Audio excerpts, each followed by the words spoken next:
Alrighty, here we go with episode 9 of This is Moose Country, joined as always by the wonderful Brad Kusner, and we've got a great interview on the way with our 3 Mooseheads overagers, Jacob Steinman, Captain Brady Schultz, and Braeden MacPhee as well. Great to have them join us, Brad, and just 3 great guys, right? Yeah, no, lots of fun, lots of laughs. They opened up and had a little bit of fun with us, so it was great. They're all having great seasons, so it's awesome.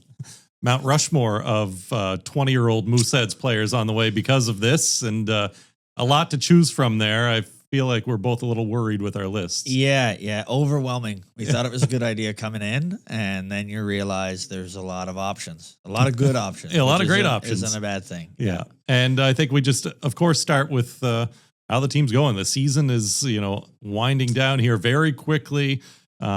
Big game tonight on the road in Charlottetown before heading to Cape Breton, and Mooseheads need every point they can get right now. Yeah, we're, taking us back to last weekend, we had this split with St. John. St. John are right on our tails with 3 points back, and it makes it fun because you're right in the mix and you need points. It makes it, nerve-wracking, I'll say, because every goal matters and every play matters. So kind of funny because you play St. John, you watch the game in St. John, and it's a nail biter. They close the gap, and then luckily we go back and get one back, or sorry, the opposite. But it makes it fun. Gatineau's right on our heels as well, so not exactly the place we want it to be in at the start of the year. But it's every game matters, which is fun. Yeah, I guess kind of setting it where we are right now. There's 16 spots available for the playoffs. 14 of those are locked in right now. Teams have clinched. It's down to those final 2 playoff spots. Mooseheads being one of them in 15th. Gatineau right there. 2 points back? They are 1 point back. 1 point back now. Oh, scary. 2 points. 2 points. Sorry. Yeah, you're right. Don't correct. I know. Should never challenge you on that. And St. John, thanks to their win here on Saturday night, crept a little closer as well. They're 3 back of us, so they're right on Gatineau's heels as well, and actually have more wins than both the Mooseheads and Olympique, which is funny that they're out of the playoffs right now, and these 2 teams are in. But it's going to be down to the wire. Halifax and St. John both playing a different combination, but the same teams down the stretch. In Charlottetown, Cape Breton, and Moncton, wins will be hard to come by for both the Mooseheads and Sea Dogs, needless to say. Oh my! Well, Moncton's, they've been awesome all year, and now they're picking up, and they're kind of hitting their stride. They're hitting their stride. Beating some really good teams. Watched the game against Rimouski the other night, and they looked extremely good against them. They were the better team. They were the better team for sure. So they're ramping up for playoffs.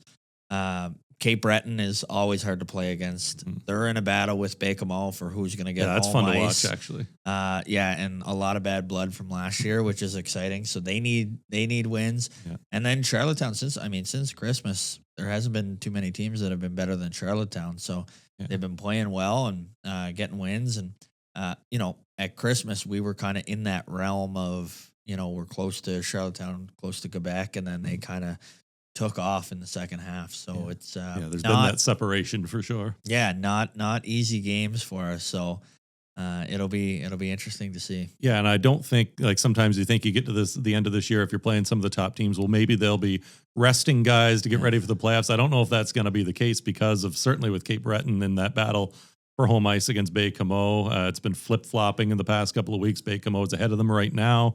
Moncton, they wouldn't take it easy on Halifax anyway. Never. Yeah, that's not in their DNA. And I don't think Gardner has it in his DNA to ever sit guys. But, and even, listen, they're so deep in their roster that if they sit anybody, the players that are coming in are still pretty good. So, you look at Guy Mullen there, the backup, and he's 9-0-0 or 10-0-0. He's pretty sure he's undefeated. Yeah, so he's doing okay for himself as so-called backup goalies. So it's not going to be an easy run here trying to make playoffs. Yeah, shout out to Mathis Rousseau making the team of the week this week as well, kind of turning things around for him, his fortunes after a rough start. So happy for Rooster for that as well. Yeah, and, great goalie. Great kid, but great goalie. And we always said he'll figure it out. He's a pro. So it's good to see him. He was 2-0-0 for the week, and I think what was a 948 save can't percentage. get much better. It's not bad. Yeah. So right now, Mooseheads would play Blainville first round. If they drop a spot, they would face Drummondville first round. And then of course there's Rouen. Aranda is hot on Blainville's heels, so there could be some movement in the Western Conference still. We'll see. It's really one of those seasons where that final Saturday when everybody plays at 3:00, it's going to be fun to watch the scoreboard that day. Yeah, it's tight. The Western Conference is unbelievable how close it is. But I guess I'll ask you. You look at those top teams there. Who do you want to play? Yeah, I mean nobody, but who? Yeah. If you had to choose. To me, I think Blainville's been so hot since they made the move to trade Fauchon away. They've got some good veterans, but they're relatively inexperienced in the playoffs, I think, in terms of their key guys. So maybe it's a team that Halifax could, surprise a little bit.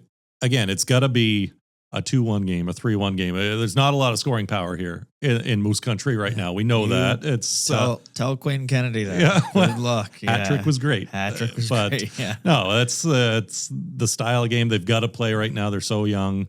There's not a lot going on the power play either right now for the Mooseheads. So it's a low scoring game. You got a great goalie who could try to steal you some as well. I don't know. Pick your poison, really. I mean, Blainville has been so talented in the second half. Drummondville's been faltering a bit. They've really slowed down after such a hot start. Yeah. Great storyline there against your former coach as well, and Sylvain Favreau. But they've got a lot of weapons on their side as well. Sam Oliver having a heck of a year, 50 goals now. And then if Rouen Aranda creeps up in there, another great storyline because of the history between these teams. It never really turns out well for the Mooseheads when we play the Huskies. But, I think at this point you're happy to get in and see what you can do and try to make some noise and see what happens. But it's going to be interesting. I find it was fun talking to the guys today, talking to the 20s, and there's some optimism in the room of we can go, and if you look at our losses throughout the year, we had a tough one in Chicoutimi, and other than that, we haven't really had no blowouts, and we're in most of the games. Yeah, right. So it gives you that sense, and I'm sure for the team, it gives them the sense of hope, and that we're right there. You play. We talked about it before. You play a team like Rouen. We took them to the brink. Beat them, lost to them, and two very close games. Mm-hmm. Shawinigan looked good. Blainville looked good when they were here, but they're not blowing you out. They're very close. Steinman can steal you a couple games, and we play that defensive style that teams hate to play against. Yeah, I think this kind of reminds me of the year. I think it was 2016-17. Had a bunch of young guys like Benoit Olivier Grue was rookie, Jared McIsaac, Alex Gravel playing goal. Played Rouen in the first round that year. They were a loaded team. It went very deep into the postseason, but we took them 6 games and really played them tough. Great goaltending performances, and I think then if that's the case this year, then if you can get a team. All the pressure's on the opposition, of course. The Mooseheads are going to be the low seed coming in. If you can go half a game where they're getting frustrated, they're not getting the looks that they want, they're not putting the puck in the net, then it all takes us some little bit of lucky bounce on our side and stick with that great defense and goaltending, and you never know. Yeah, and we have a funny ability, watching the games throughout the year. A team will come out and they'll have 15 shots in the first 10 minutes, and then we get a power play and score. Or at the end of the period, it's 1-0 us, and we're like, how do we get here? But you're in the game. Yeah. And that's kind of all you need. And the other beauty of it is when we're playing the other side, there's a good chance it's 2-3-2, right? If you can steal one on the road, then you're coming back for 3 straight. Yeah. It makes it a little bit more nerve-wracking if you're another team, coming down and into somebody else's barn for 3 in a row. Yeah, could be a fun start to April for us here at the Scotiabank Center. Yeah, I think maybe a key for the Herd too is you got to play that full 60. There's been times I thought maybe this past weekend on Saturday night, the 3-1 loss at home kind of looked like they ran out of gas a little bit. I know it's not always easy to be given that 150% at all times on the ice when you're playing a tough team as well. But I think that's got to be the key is you got to outwork the opposition right to the final buzzer. And that's the only way they're going to come up with a W.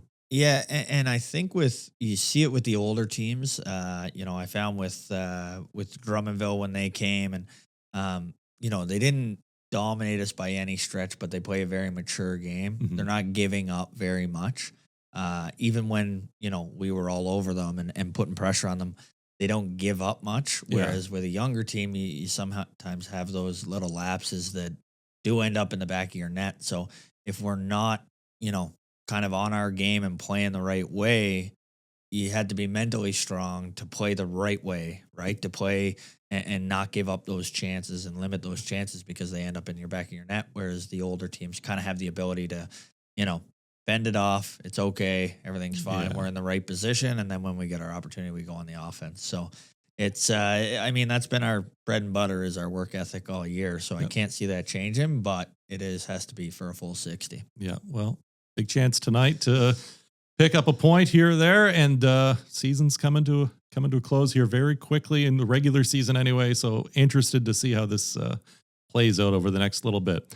Something that has played out very well for the Colorado Avalanche has been Nathan MacKinnon. Another major milestone last night. First former Moosehead to ever hit the 1,000-point mark in the NHL. Your thoughts on Nate's season and his career? I think maybe in the NHL, I think Trey Lewis hit 1,000 points in the Beausejour New Brunswick Senior Hockey League. Yeah. So Nate's probably got to catch up to him just a little right bit, there. Yeah. So real close. No, listen, I mean, Nate he's one of the best, if not the best in the league right now. Yeah. And he's just kind of solidifying himself as number one. McDavid is incredible, but to see what Nate does and to have Landeskog, who's your leader and a big part of Nate's kind of his growth, be out for the last 2 years and not to have him and to still just keep getting better and put the team on your back and he's is he MVP again? You gotta think with all the stuff that's gone on, like I said, you don't have your captain. You lose your line mate, and the new guy who comes in and Natchez ends up just being dominant. Like he is now in talks as one of the best wingers because he's playing with Nate. Yeah. Right. So it's, he keeps getting better. He's big and strong, and he's built for the playoffs and the big moments. And it's awesome to see. He deserves it. Pretty cool to see all that go down. And congratulations once again to Nathan MacKinnon on doing us all proud here in Moose Country with 1,000 points. And again, another 100-point NHL season and lots more to come from him so far this year. What a year. MVP of the Four Nations. And then, I think that stuff just drives him even more. Yeah. He's just, you look at back even when he was here, we had a big game against Quebec, needed the win. He had 5 goals. Yeah. In the playoffs, he played against Quebec. He had 13 points in the playoff series. Next year, he goes to Mem Cup. He's 2 points per game in the Mem Cup. He shows up when it counts. He just loves the moment. Like he is he's built for playoff hockey. He's built for those big moments. So it's awesome to see. I had to look up the stats because I kind of thought the guy we had in here recently, Alex Tanguay, might have reached 1,000. He had a long career, a lot of good point season. He was close. Same with Jacob Voracek, was not far off. Brad Marchand will be the next one to hit it. Didn't play here all that long, but of course we'll take him as our own, especially being a homegrown guy. Yeah, and he's going to hit that here very soon, only like 25 away or something like that. Yeah. And maybe we should talk about that trade because I'm excited for him, Bennett, and Tkachuk together. Like that's you would hate to play against those 3 guys as an opponent. I hate to say it because it's scary, but I am a Leafs fan. So the thought when you see that trade come through, you're like, oh my God, that is horrific, right? As a Leafs fan, sorry to interrupt, how pleasant was it to watch to see the Boston Bruins dismantled? Unbelievable. Unbelievable. Yeah. Curse is over. We have a group of guys, about 10 of us from home, and we have it's one Tampa fan. We have 8 Leafs fans and 1 Bruins fan. And I'll give him his props. We were all together when they came back and beat the Leafs in the. How many times? It was yeah, but years and years ago when they came back 4-3, and but to hear from him and see him go through this was I don't want to say amazing. Yeah, he's a great friend, but my God, it was nice to see them just get dismantled. You happy to get Carlo? Yeah, a great pickup. Yeah, great pickup. But listen, back to it. Marchand is like, if you have him, Bennett, and Tkachuk, there's not one player that wants to go up against that line consistently for 7 games.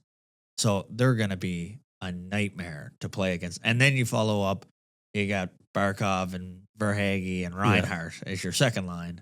So they're pretty scary coming in. Yeah. It's not often you have a line like Marchand, Tkachuk, and Bennett, a line that would be so hated to play against and do so much instigating and just, sandpaper, but also with that much skill. Yeah.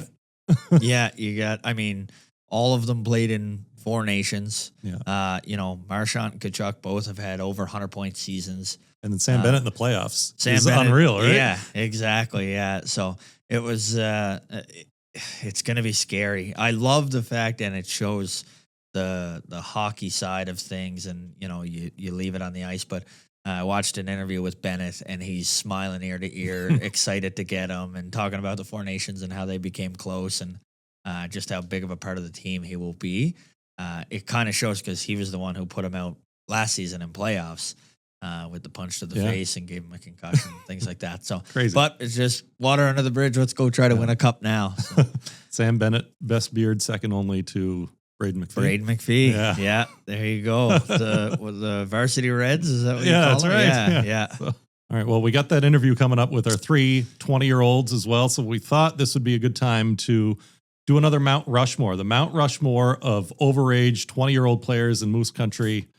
Not an easy list to go through. It's going to be, people that are left off that probably should be on, and certainly didn't forget anybody. Just, I think it's kind of open to interpretation as well. Like you were thinking, well, should we go by full career?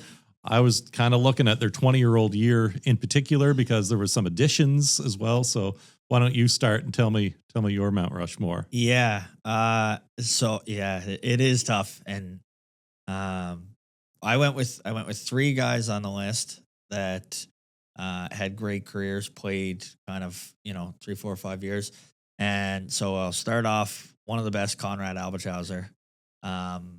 Great career here, but unbelievable in the community. Yes. Won a Mem Cup, so he was fantastic.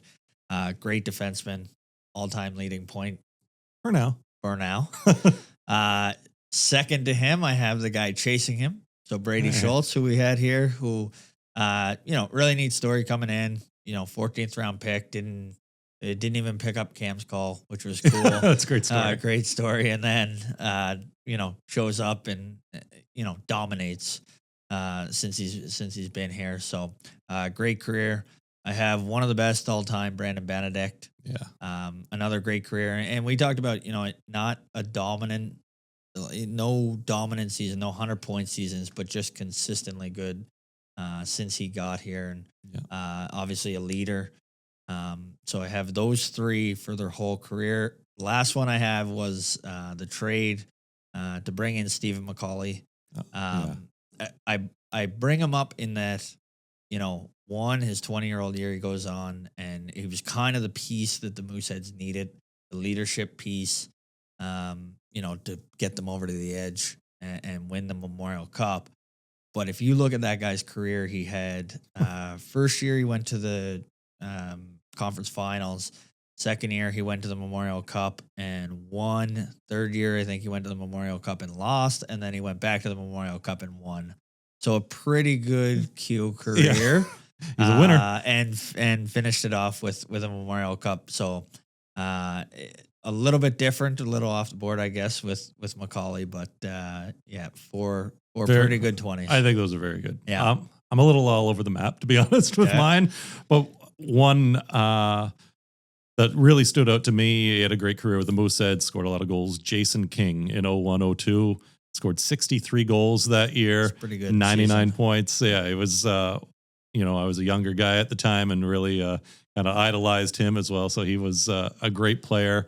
One I was here working with the team for that I, loved as a player, loved to see what he did for the team in the locker room and the camaraderie that he built with the club was Samuel Aslan, who was added for the Memorial Cup hosting season of 2018-19.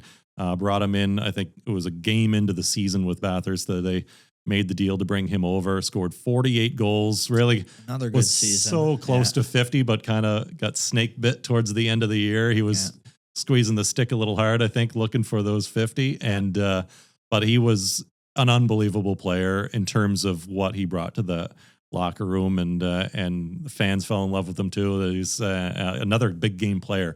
I think his first goal of the Memorial Cup was scored by him as well. He had done so with the Titans as well. Had a big year with them. Played well with Shawinigan. So I thought he deserved to be on there. More of a recent player.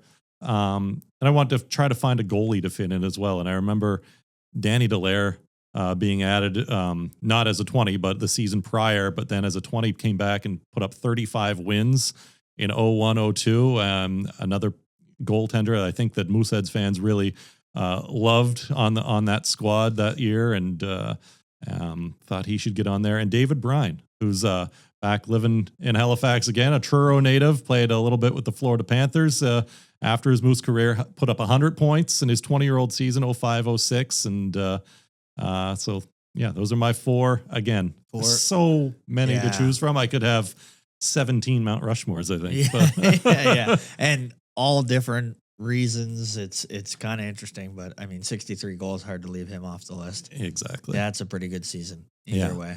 Well, with those 20-year-olds, I think we should kick it over to our current 20-year-olds. Let's hear from Jacob Steinman, Brady Schultz, and Braeden MacPhee, our three Mooseheads 20-year-old overagers. All right, joining us today, the three Mooseheads 20-year-old overage players. We've got Jacob Steinman, Brady Schultz, and Braeden MacPhee, and really happy to have you guys here. Fantastic careers for all three of you so far, and thanks for joining us.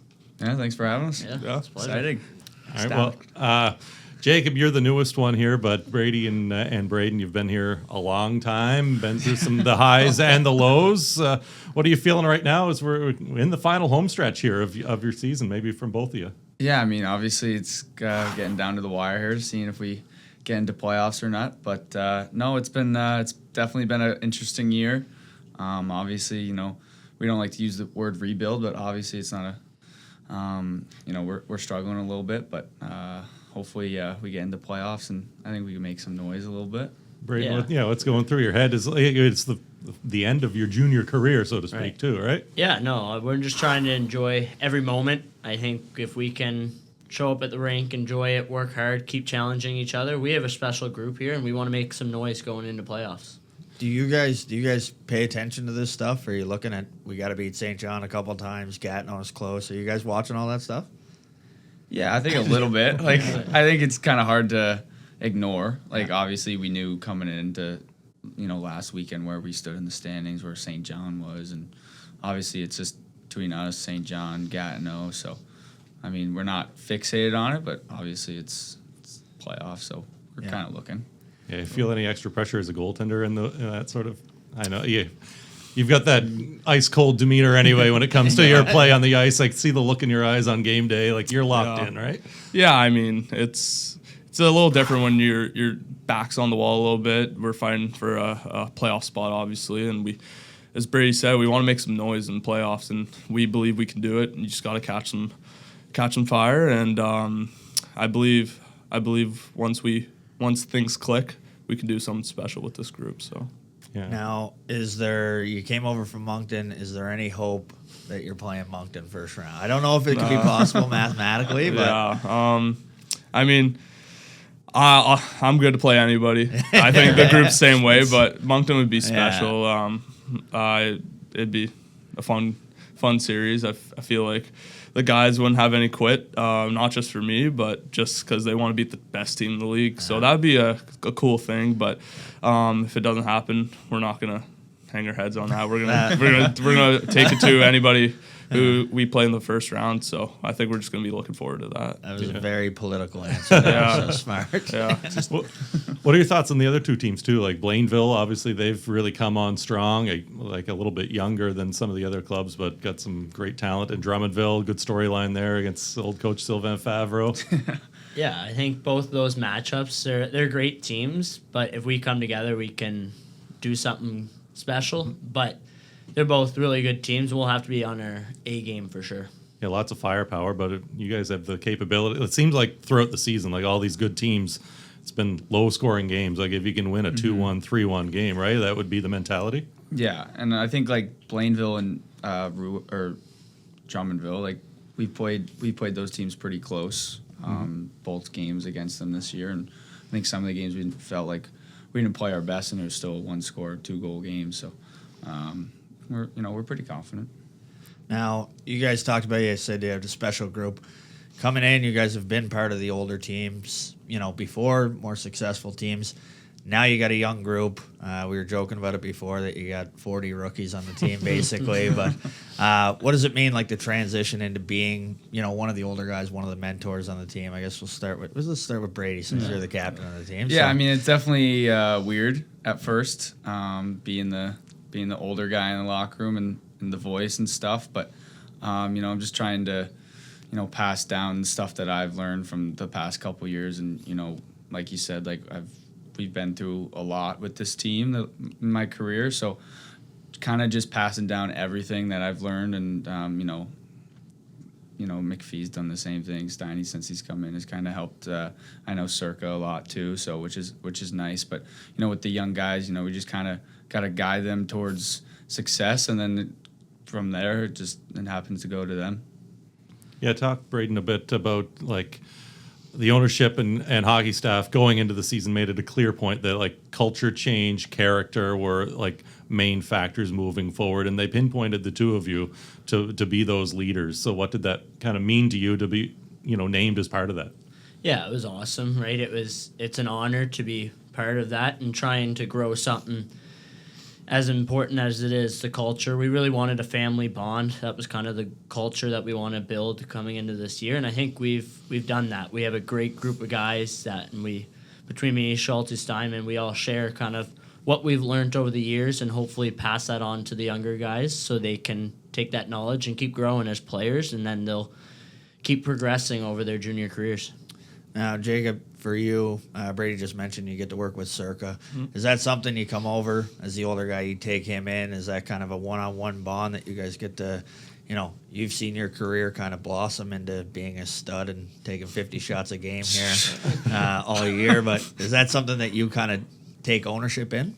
Yeah, I mean, it's a nice thing. I mean, when I was 17 playing junior B back in Ontario, I had a 19-year-old to look up to, and it meant a lot. You just learn things, and I think it's special for Nick to have me, especially he's starting his junior career so young at 16, and he gets to learn, and he gets to take all this information, and he's honestly one of the hardest working kids on the team. I see him in the gym all the time, so he's put in a lot of work, and he's already progressed so much since he's been here, and the Mooseheads are lucky to have him for the future.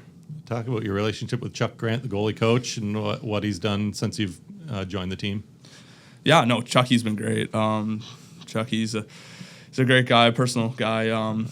Since I've been here, we've built a great bond. So he's a guy I could talk to about anything, and he's been letting me kind of do not my own thing, but I'm 20 in this league. I figured out how to make things click, and he respects that. And if I want to work on something, we'll do it. And he points something out, I'll take the information. We're always trying to get better at something. So he's just been a great mentor for me, and he's been progressing the rest of my junior career.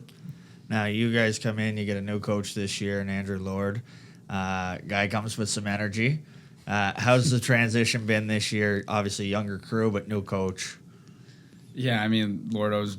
You guys all know him pretty well now. It was good to shake things up after last year, which tough ending and stuff with that, with Midge and that. So Lordo came in, and he kind of set his boundaries, and we've kind of been learning how he works and stuff. And I mean, he's been awesome. The energy he brings every single day, no matter what day it is, what just happened the weekend before, how we played. It's really good, and I think it's really good for the young guys to see that come in. Positive attitude every single day, no matter what happens. So he's been awesome, and he's a funny guy. You wouldn't see it at first, but he loves throwing in jokes here and there.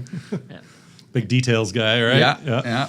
Yeah, he's big on the details. He'll challenge us. He pushes us every day, but we know that he's working for us as well. He's watching hours of film. He's showing up to the rink well before we're even awake. Super early guy. Yeah. He asks a lot from us, but we know that he's doing the same thing on his side. So it's nice that you kind of have that respect for. Talked a bit about the junior careers are coming to an end here. We'll have a special moment for the three of you in the final home game. What are you thinking about as you approach that part of your career and things are going to change for your hockey career in the future? What, do you start to reminisce about memories you've made in junior, or what are you thinking right now? Yeah, I'm kind of dreading that video. It's going to be emotional. It's going to be an emotional night for us three. But yeah, I'm just trying to enjoy every moment right now.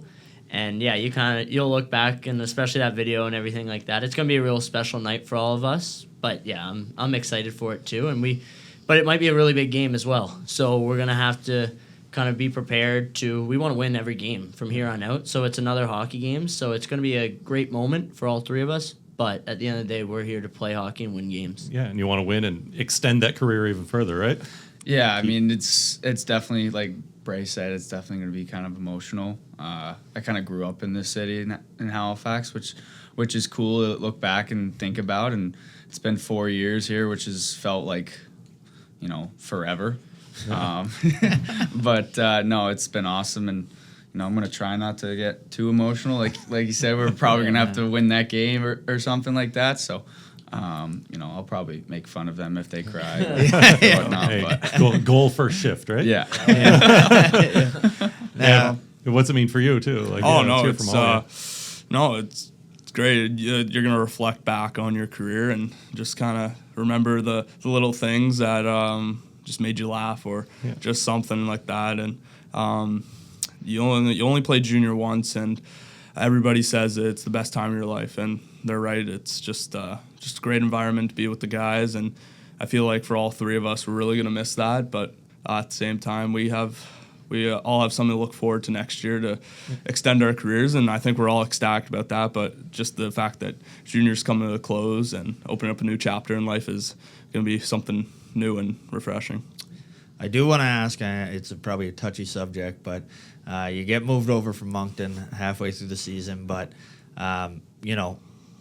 Halifax has loved you since day one and taken you in, and obviously it's because of the way that you played and yourself in the community. But how meaningful is it coming to Halifax for your last few months, and how much they've appreciated what you've done for the team? Yeah, no, it's been amazing. The support of the fans, the community, the team, staff, everybody has just been great. Couldn't ask for more.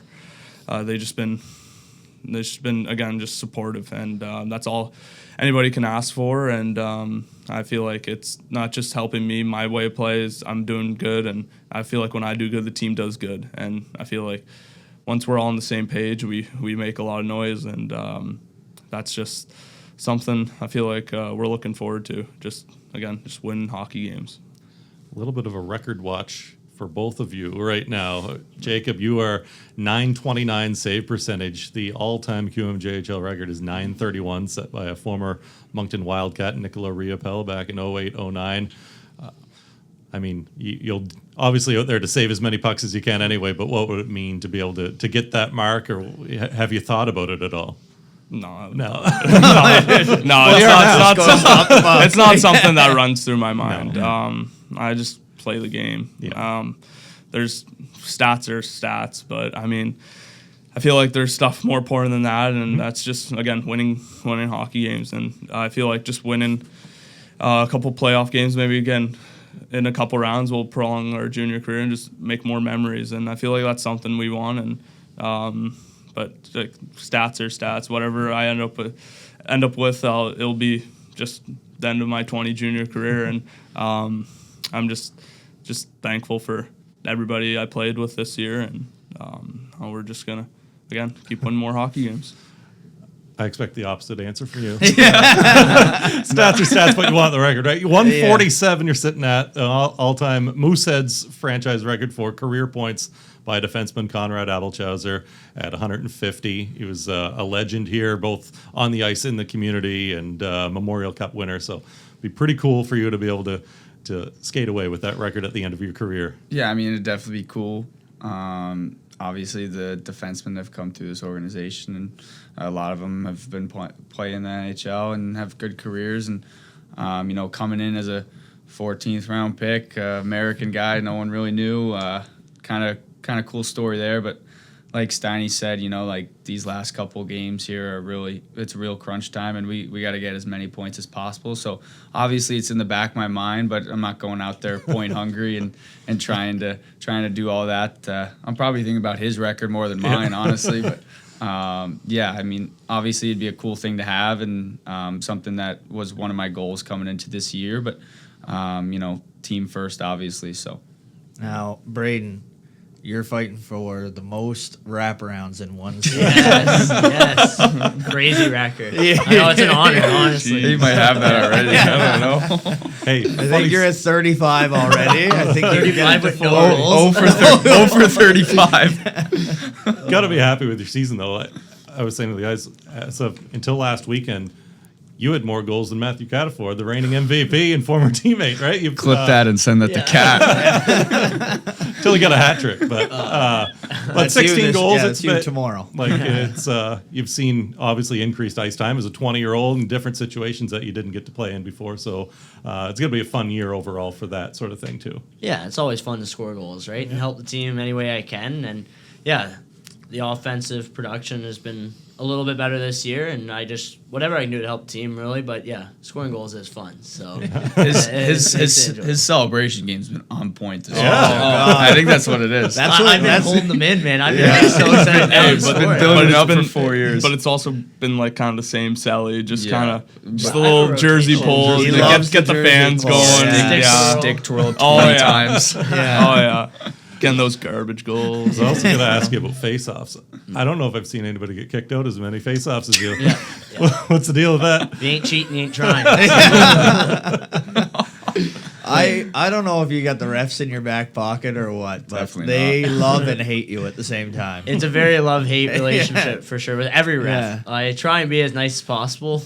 Like, Is I'll that- ask is them that how true? their day Yeah, is before the game. Yeah. I'll ask them how they're doing, all that stuff. But then, once I'm in the moment, I'm not nice on the ice. So, like after games, like sometimes I'll have to even go up and apologize. Sometimes, Yeah. like I just get caught up in the moment a lot of the times, and I think it's something that I do try and work on because it doesn't help me, it doesn't help the team or anything like that when you don't have the refs on your side because they are humans as well. They have a little bit of bias to them as well. But I think over the years I've kind of grown a little bit closer to them, even though I can still be tough on them, and they know that when they see me, their night's not going to be easy. But And is it tough playing 20 minutes a night and then not stopping talking and chirping the whole game? Whether it's the refs, the other team. I'm just so used to it at this point that it's just part of it. Every time I'm on the ice, I gotta say something. So. Oh yeah, I felt a couple times when I was playing in Moncton. Steiny, I'm on you all night, kid. Oh, and I see 2 goals that year. I'm on you all night. Yeah. Does that stuff work though? Does it ever get in your head? Oh, not my head. No. But how great is it coming over being like, all right, he's chirped me for 2 years straight. Yeah. Now we're gonna become buddies. Oh, Or maybe not. Maybe you go back at him. I had funny stories. I was doing something, and they're like, "So what did you think of Braeden before you came to Halifax?" I was like, "No, I did not like him. I hate that guy." And then I came to Halifax, and he's probably one of the nicest guys you could meet, and it didn't add up to me. So I was like, it was weird. And then we built a great bond already, and I feel like all three of us have gone so close in this short period of time. And I feel like we're just kind of be buddies forever. And we were making kind of funny jokes on the team. It's like, we might not talk to each other down the road, but we'll be sending some Instagram reels to each other. So, yeah. That's how people stay in touch now. That's how we communicate, right? Yeah. You're a tough customer on the ice too. Is there going to be a favorite hit that you remember laying on someone throughout your career? Yeah. You laid a few. Maybe last week when you. Yeah, I mean, that was a good one. I mean, honestly, there's been a couple that I threw one in Rouen last year that was probably one of my better ones.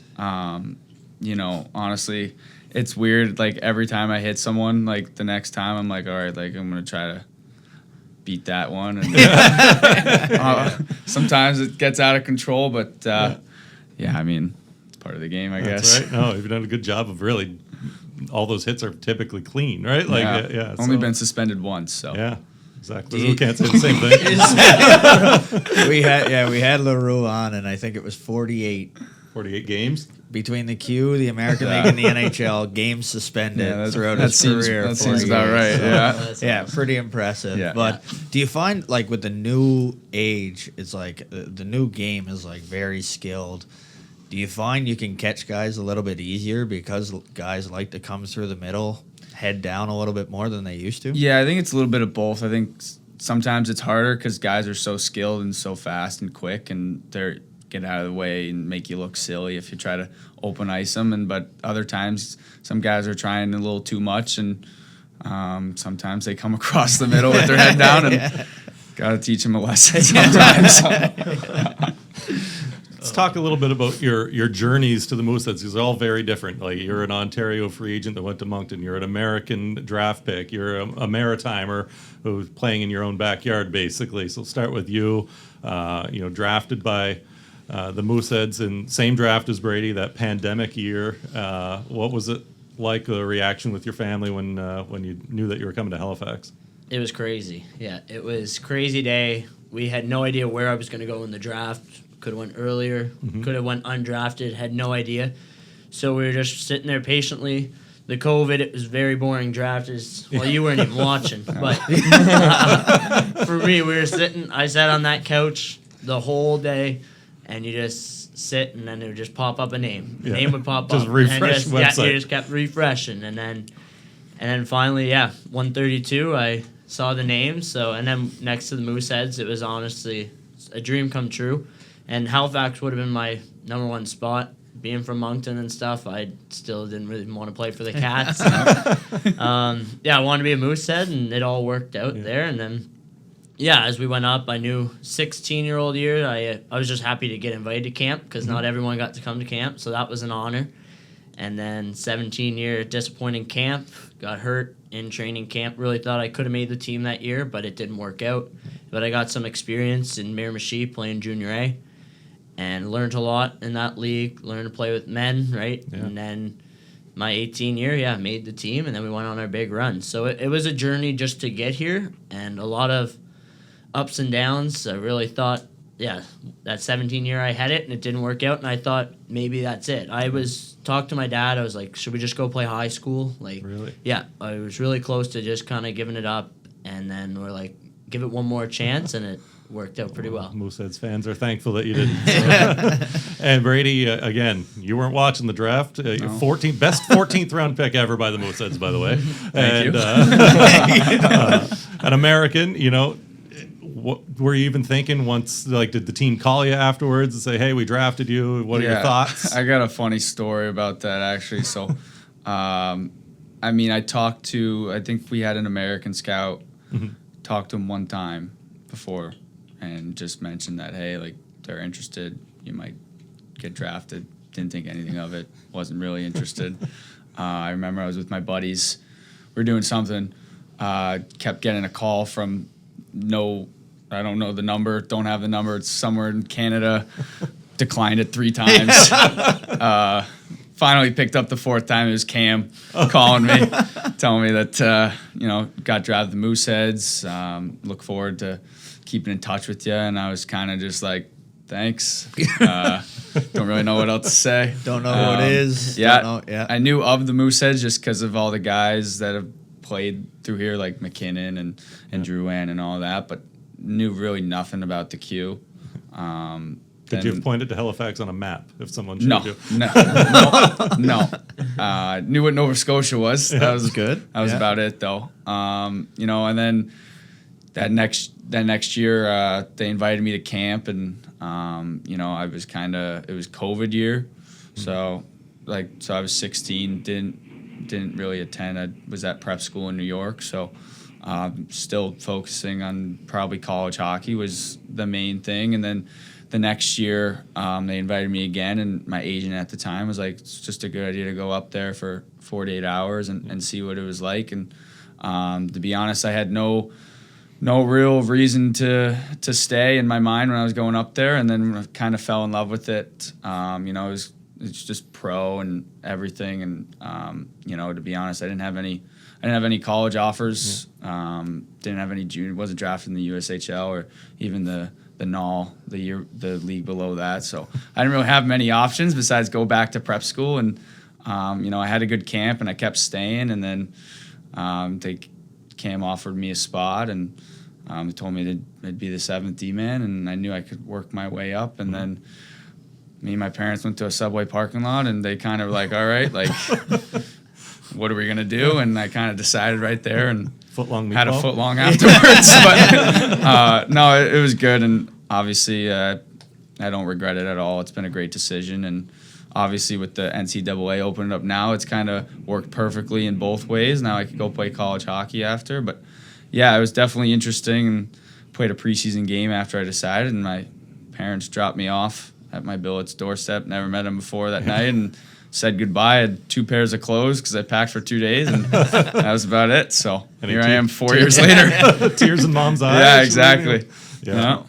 And Jacob, again, completely different story. You mentioned earlier you're playing Junior B in Ontario. Then you get here to Moncton as an 18-year-old, and the rest is history. Walk us through how your career has progressed. Yeah, mine's a little roller coaster. I guess it started in Ontario when I was playing U16 in Cambridge. I think I was like 5'7", maybe $150. Not what scouts were looking for, so I didn't get drafted that year. And Ontario, they have on the OHL, they have the U16, U18 draft. So you kind of get like a second chance almost in your U18 year. So I went to go play U18. Well, first off, COVID hit. Right. And that was my year I was playing U18. So I didn't play any games, no exposure at all. So didn't get drafted there. And then I was like thinking where I was going to play the next year. And Junior B, you kind of grow up in that area. Junior B is like, you kind of grew up watching it, and I just want to play. All my buddies were going to play in that league. So I went to go try out in Ayr, and I actually almost got cut. Like, they weren't actually going to pick me. And they told me, we're going to take you because you can only have 2 16-year-old spots in that league. And they already had 2, and the other guy was 16. They're like, okay, we have to take you because we can't physically take the other guy. So then I played, and I was the backup to start. I didn't play too much, but when I did, I played pretty good. And by the end of the year, I was rolling. I was playing some good games there, and I started in the playoffs. We got swept, but it was a good experience, and that was an awesome year there, and it kind of propelled me going throughout my career. And then the spring came along, and I was playing in a preseason tournament, and a spring hockey tournament in Montreal, just playing there. I didn't know Moncton was there scouting at all. I was just there because my mom's from Montreal. I was going to see family, and it was my 18th birthday, so we just went to go celebrate in Montreal at that time. And the Moncton scout came up to me, and he was like, you know what, I think you have a good chance to make this team, and we would like to offer you an invite to camp. And I was like, well, I was looking, I could either go out west to play because school is an option, and I could go out east and try in the Q because I didn't really want to go in Ontario because I was fed up with the OHL. I was like, I'm not going there. So you're concerned like BCHL or something? The BCHL, AJHL as well. And I went to the Moncton camp, and I had a real good camp. I think after the 2 weeks or whatever, I signed to be the backup, and that's what I did. And I just kept playing when I had the chance, and I made the most of it. And by the end of the year, I was playing all the games, and I was really helping that team. And we ended up being Bakemo first round in the 7-game series, and that was 5 overtime games in that series. So that was I think the longest series in QMJHL history, and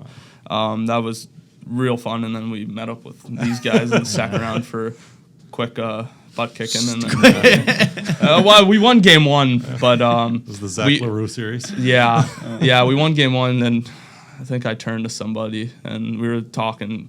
We are like, yeah, this is gonna be tough the rest of the way. And the next thing you know, I think game 2, 7-2, and then the rest. I scored that game. That's right. No. No, how many rips do you have against me in your career? I had we were talking about it the other day, like I think over half of my career goals are against him.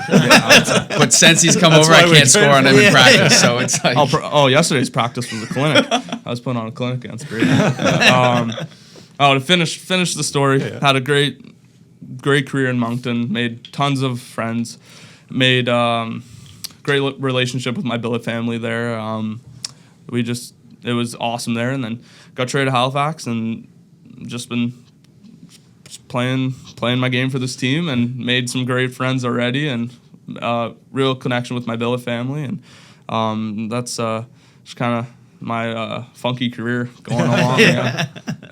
Yeah, maybe it's the proper time to bring it up. Obviously, gone through some tough times with your billet family recently. Yeah. What can you say about our hearts obviously go to the family. Yeah, no, they're one of the strongest people I've met. They've taken this really good, and I've been with the family pretty much every night. We've been doing stuff to take our minds off, and we've been just watch a movie, playing poker or whatever it be, just to do some family stuff. And it's taken this so good, and I know they're really hurting through this time, and I'm just trying to be that light they can look up to, make them laugh and all that. So they're just again strongest people, and I just again they're just a big part of me already, and just again great people. Yeah, we'll have our billet appreciation out on the ice this coming Sunday, and we'll have a special moment for Trevor, of course. So it'll be cool to be a part of, and again, a chance for the Mooseheads family to come together on that one. So I did just want to go back to the draft class that you guys were part of. When you look, I put some numbers together, the combined stats. It's got to be the best draft class ever by the team. I mean, Vidicek, Dumais, Furlong,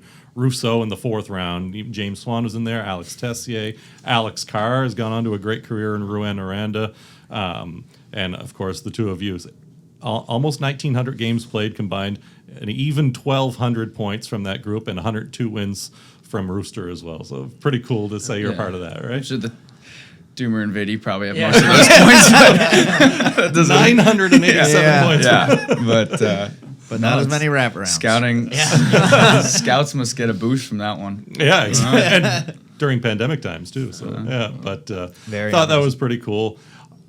Speaking of Rousseau, can't mention him without mentioning you. You've thoughts on him as a goalie and some of the head-to-heads you guys have had, and obviously Halifax still loves him, Moncton loves him, and both cities love you as well. So kind of cool to have both of you cross our paths. Yeah, no, he's a good goalie. We've been dueling it out for the past 3 years, and we've had some good battles, and he's a good goalie, and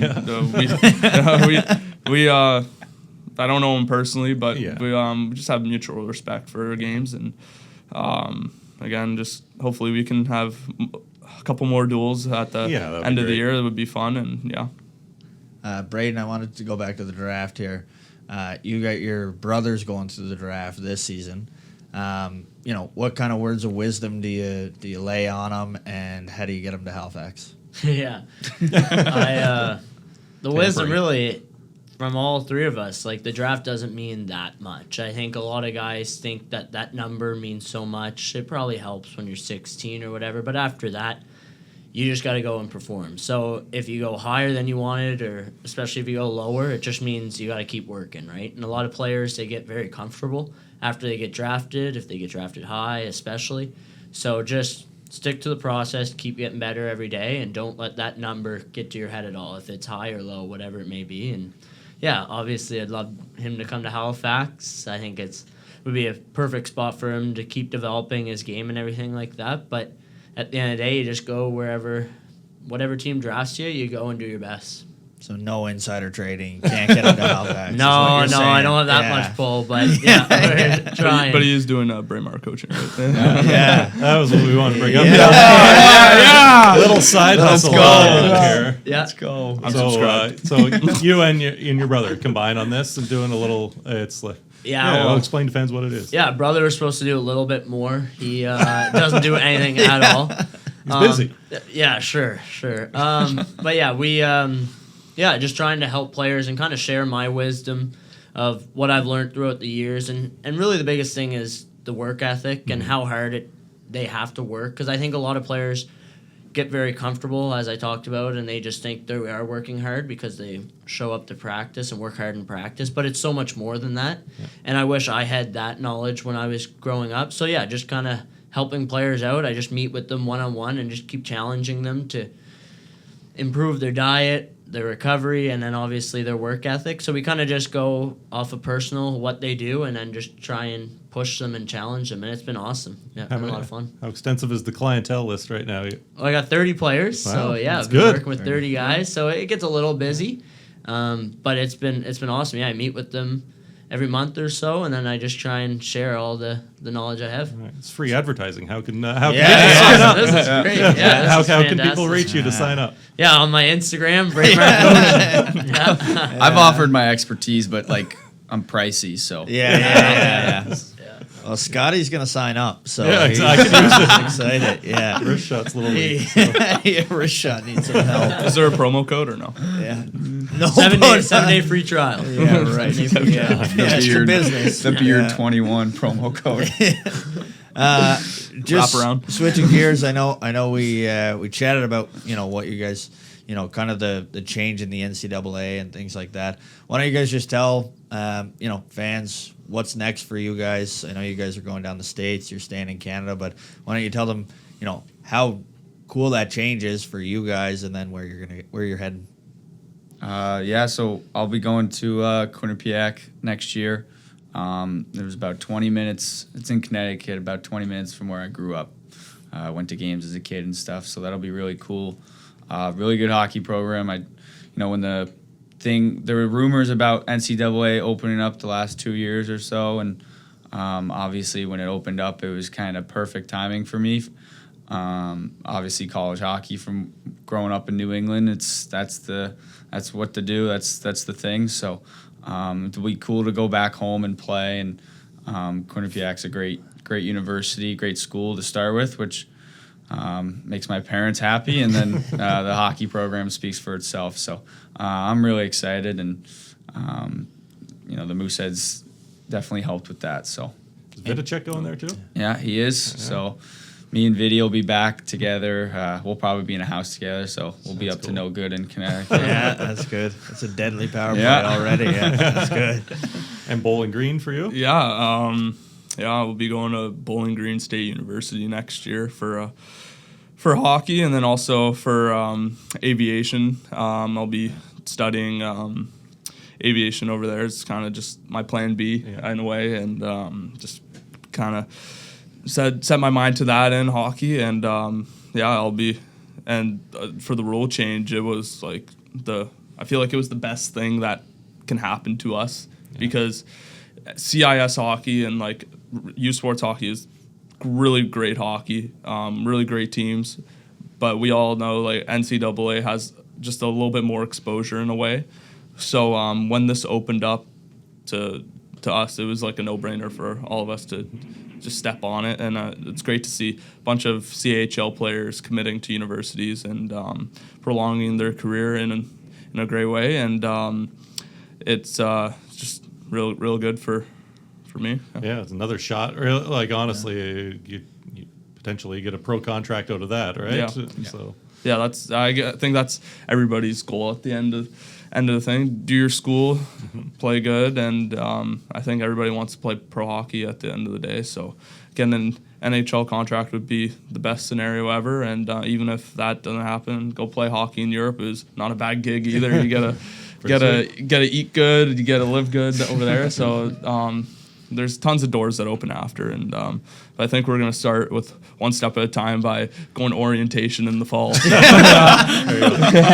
And aviation, is that a long time passion? Yeah. I guess long time. I've always liked planes and just kind of that aspect, and I've already I already have a couple hours under my belt back home. I fly, and it's gonna be kind of cool going next year and doing the full-time school for that, and hopefully if the hockey career doesn't work out by the end, I can maybe go be an airline pilot. It would be pretty cool, and heard the pay is all right, so no, that would be awesome. And yeah. The pay in the NHL is pretty good too. Yeah, the pay in the NHL would be pretty good. Not bad. Yeah, maybe stick to hockey for now. Yeah. And Braeden, you're going to the juggernaut UNB Varsity Reds. So Yes. how did that come up, and how special is that? Yeah, it's super special, and I think the opportunities that have come for me, not in the States, no Div 1, but that opens up a lot of room for the AUS for me, and I think it's been great, all the choices that I could have chose, and then I think UNB is kind of the no-brainer for their winning speaks for itself, their program and everything, and I want to be a part of it, right? Yeah. So I think it's been awesome. It's been a crazy few months with talking to teams and stuff. It's a little different than the draft, right? You get interviews from teams and stuff like this, but universities, they want you, right? They're telling you to sign with them, right? So it's been fun, nice suppers, few good meals. But yeah, no, it's been a lot of fun, and yeah, I think UNB, I'm super pumped. Yeah, Varsity Reds, red beard goes That's well it, together, yes, right? That's why he signed right there. And business, is that what you're taking? Yeah, I'll take business. I'm excited to kind of get into more of the school, and then you start to see what you enjoy more and stuff like that. So I don't necessarily know exactly what I want to do, but I'll start somewhere in business, and we'll go from there. Jacob, just one quick thing. This is completely off topic, but I know a lot of fans have been clamoring for. They saw the new gear in the team picture, but was there a fit issue? Is that what? Just teasing the fans a little bit. No, these Wildcats fans. Yeah, no. Something happened with the pads, and they had to get sent back. So I'm getting my new ones. They'll be in time for playoffs, so it's coming a little late, but at least I'll have some good style for the fans in playoffs. But I'm glad we could spend that money for it. Yeah, I know. Money well spent. Yeah. That's awesome. Do you want to get into the quick hits? Yeah. We won't keep you much longer, and we like to finish off with just quick hit questions that we'll get each one of you to answer, and we'll start with Jacob and come around to Braeden. And most talented player you played with? ETM Moran. Quick hits, it's called. Yeah. I was just thinking, I was like, I didn't want to say Brady Schultz, but Probably Doomer. Yeah. Funniest player you played with? Alex Mercier. Steven Davis. Yeah, I'll go Eddie Doyle. Yeah. Oh, good one. Low key, funny. Hardest coach you played for? Gardner McDougall. I'd probably say Sly. Yeah. I'll go Andrew Lord. Yeah. Worst Q rink you've played in? Bakemo. Big Como. Yeah. Hard boards, right? Oh yeah. Cement. Favorite playoff series that you played in? Bakemo. Probably when we beat Sherbrooke. Sherbrooke. Yeah. Favorite team to beat in the Q? Moncton. What was it before? Halifax. Exactly. Moncton. I'd go Moncton as well. Yeah. Coffee. Favorite teammate of all time? Brady Schultz and Brady MacPhee. Oh, Nice. I'll go Braymac. Yeah. Schultz. Wow. Come on now. It's getting emotional. I'm here too. Least favorite player to play against? Zach in the league? LaRue. I don't No, there's a Quick couple. answers. I was asked this the other day, and I said Bray in practice. So I don't know, actually. I'd say we were talking about Mo Lonson, Jacob Mo Lonson. Oh, yeah. That's who I was gonna say, Schultz. I'll switch it up. Harry Clemens on Okay. Panthers. Yeah. Most underrated player you played with? Brady Schultz. I'm getting my tires. I'll say Viddy. Oh, this ain't quick at all. Most underrated. You know what? I like the Tilio Biasca. Yeah. All right. Favorite bar / restaurant in Halifax? What's a bar? Thank you. I'm gonna go. I'm gonna go with Boston Pizza. Good one. Good answer. What's that? Exclusive to Halifax. Halifax. What's that one place called? The Pint? Oh, It's a good bar, I think. Good restaurant. Yeah, I changed my answer. Good food there. Great Good food. And I just love keg steak. So yeah, we've been there a few times this year. So yeah, it's a classic keg. All right, boys, that'll do it. We won't keep you much longer, but really appreciate each one of you coming in, and I know the fans appreciate you having on and what you've done for this organization on the ice, all of you. So thank you again, and wish you all the best with the end of the season.